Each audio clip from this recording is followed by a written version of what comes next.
Blooming at glowing talaga si Janine Gutierrez ngayon. Kumbaga dati na siyang maganda pero mas lalo pa siyang gumanda ngayon ha. Ganyan talagang napapansin ng mga fans at mga netizens kay Janine Gutierrez sa kasalukuyan. Pansin na pansin talaga lalo na nga itong pumirma siya ng kontrata sa ABS-CBN as Star Magic. At lutang na lutang lalo ang ganda ni Janine Gutierrez sa suot niyang damit nung pumirma nga siya ng kontrata sa ABS-CBN at Star Magic. Ang cherry red na suot niya mula sa designer na si Patty ay ang lalong nag-iwan ng statement sa kanyang pagbabalik.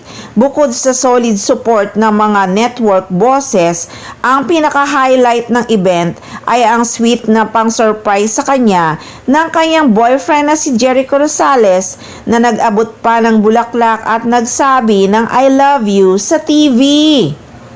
Talagang kinakiligan ng araw na yon. Sobrang supportive at vocal talaga si Jericho Rosales sa kanyang relasyon at career kay Janine Gutierrez.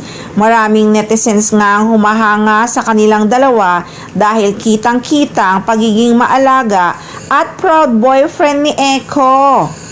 Excited din talaga sobra si Jericho Rosales sa magiging career ni Janine Gutierrez ngayong nasa Star Magic na nga ang actress. Nako, sa totoo lang naman marami talagang humahanga kay Janine dahil sa husay niya sa pag-arte. Bukod sa kagandahan ay masipag pa talaga siyang magtrabaho.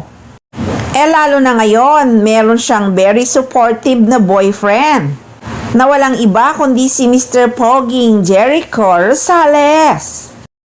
Makikita mo talagang ini-enjoy lang nila Janine Gutierrez at Jericho Rosales ang kanilang relasyon at hindi minamadali ang pagse-settle down.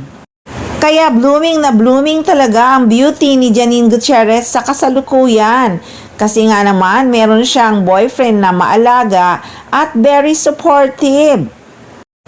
Iba talaga ang alagang Jericho Rosales.